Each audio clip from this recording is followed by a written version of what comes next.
Jadi perkampungan Bulau yang kita keluar ni memang ada buaya. Jadi salah seekor buaya yang berjaya dijumpai. Mari kita tunjuk.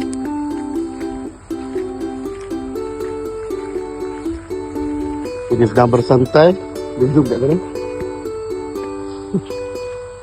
Alhamdulillah tak berapa besar tapi Masya Allah lah. Yang kalau kita tu mungkin boleh kita makan. Jadi guys, buaya bukan penghalang untuk kita buat dakwah. Tak kacauan buaya sini tak kacauan lah. Jadi insyaAllah itu sahaja. Siapa nak tengok buaya boleh datang ke kampung Bulau. Memang best kampung ni. Orang tempatan dia pun best.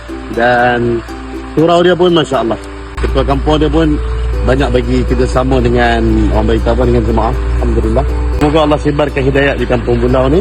Semoga kampung ni surau dia dipenuhi dengan lelaki-lelaki akhir balik dan wanita-wanita dapat buka aurat dengan perempuan. Sama tengok buaya.